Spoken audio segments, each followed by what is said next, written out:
Hello, and welcome to another episode of Voice of Real Life. Today we'll be exploring the top 10 ruthless killers who displayed no remorse during their trials. 1. Dennis Rader.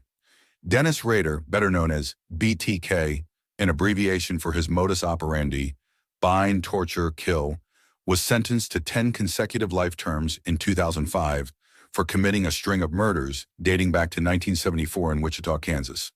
During his trial, Rader, who was also a Boy Scout leader and church deacon, stunned the courtroom as he gleefully recounted the grisly details of his crimes, exhibiting a smug, almost sexual gratification in the retelling of his murder spree. In describing the strangulation murder of 24-year-old Shirley Vian, he explained that he had first tied her children up in another room in an effort to keep them quiet. When this didn't work, he forced them to witness their mother's execution. We moved them to the bathroom. She helped me. Then I tied the door shut. We put some toys and blankets and odds and ends in there for the kids to make them as comfortable as we could. Tied one of the bathroom doors shut so they couldn't open it. Then we shoved. She went back and helped me shove the bed against the other bathroom door. Then I proceeded to tie her up. She got sick, threw up. I got her a glass of water, comforted her a little. Then I went ahead and tied her up and put a bag over her head and strangled her. 2. Richard Ramirez. Richard Ramirez terrified Southern California with a rampage of violence during the summer of 1985. The murderous drifter from Texas, who would come to be known as the Night Stalker, beat, raped, strangled, shot, and cut the throats of his victims in a spree of violence, which he claimed was a tribute to Satan. Upon being convicted of 13 murders and 30 other felonies, a body of work that sentenced him to the gas chamber, Ramirez delivered a remorseless, chilling monologue. "You don't understand me. You are not expected to. You are not capable of it. I am beyond your experience. I am beyond good and evil. I will be avenged. Lucifer dwells in us all. That's it." 3. Stephen Griffiths, a PhD student in criminology at England's Bradford University. Stephen Griffiths desired fame beyond what was attainable in academia. Griffiths had sinister ambitions, modeled after his idol Peter Sutcliffe, a man better known as the Yorkshire Ripper. Craving a brand of infamy that would put him in the annals of history's great mass murderers, Griffiths began carrying out the first of 3 homicides in 2009, a series of crimes that would rock Bradford and earn him the self-explanatory nickname of the Crossbow Cannibal.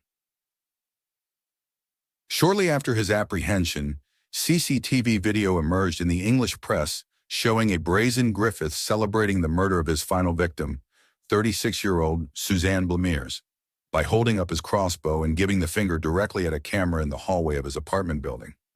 As disturbing as the video was, it was never shown in court, as the fame-hungry Griffiths was eager to confess to his crimes, graphically describing how he dismembered his victims in his bathtub before consuming pieces of their flesh.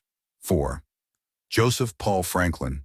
Joseph Paul Franklin was a neo-Nazi serial killer, perhaps best known for having shot pornography magnate Larry Flynt. Though Flynt survived the attack, Franklin, who killed at least 15 people on a spree that began in 1977. While authorities suspect him to be responsible for as many as 22 racially motivated murders, it was his killing of Gerald Gordon outside a synagogue in St. Louis that netted him the death penalty. Never showing an inch of remorse in the courtroom, Franklin would later attempt to justify his crusade to CNN. "I felt like I was at war. The survival of the white race was at stake.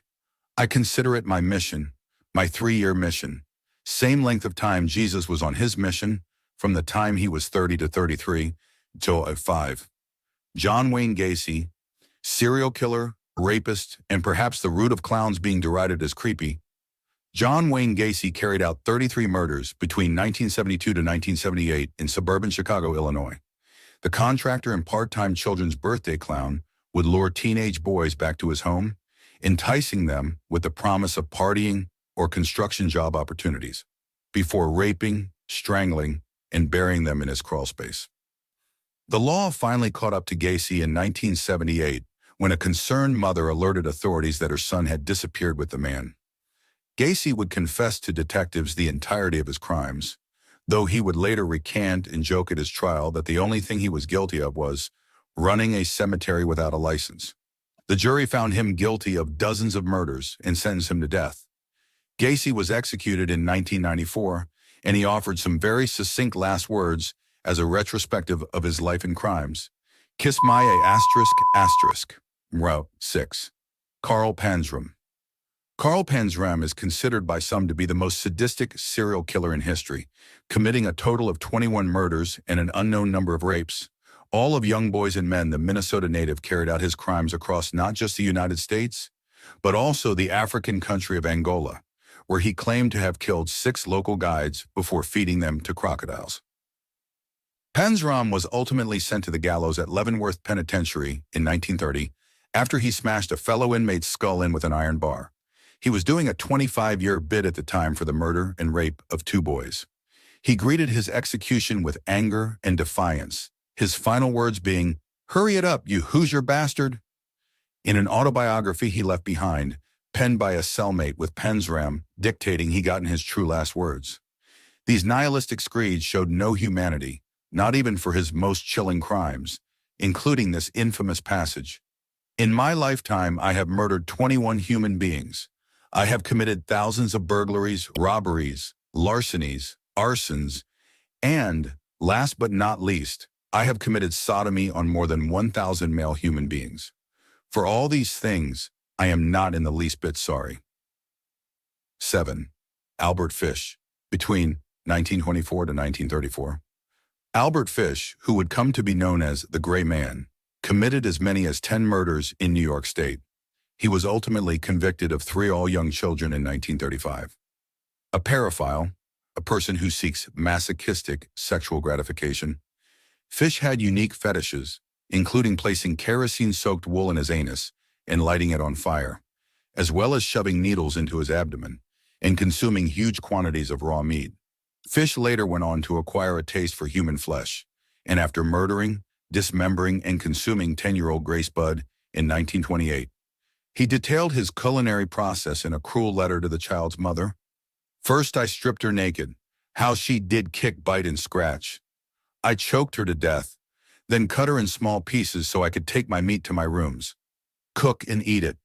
How sweet and tender her little ass was roasted in the oven. It took me 9 days to eat her entire body. I did not faster sikike her, though I could have had I wished. She died a virgin." During his trial, Fish did not even attempt to feign remorse, at one point bragging that he had a child in every state. When finally sent to the electric chair at Sing Sing Prison in Ossining, New York, he even declared his final moments on earth to be the supreme thrill of my life. 8. Andrei Chikatilo, dubbed the Butcher of Rostov. Andrei Chikatilo is the most grimly successful serial killer in Russian history.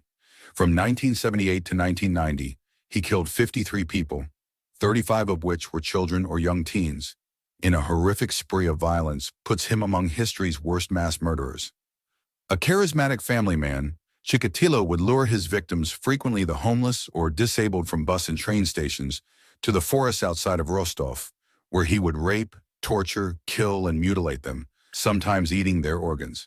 He was finally arrested in November of 1990, and during his trial he offered no semblance of remorse, only feeling sorry for himself. "When I used my knife, it brought psychological relief," he said. "I was like a crazed wolf. I just turned into a beast, into a wild animal." As punishment for his horrendous crimes, Chikatilo was executed by a single bullet to the back of the skull in 1994. For his final words, he offered the darkly humorous, if unnerving plea, "Don't blow my brains out. The Japanese want to buy them." 9. Joanna Dennehy. Joanna Dennehy is only the 3rd woman in UK history to be given a life sentence, a rare punishment for a rare brand of criminal, the female serial killer. Dennehy killed 3 men in March of 2013 in Peterborough, England.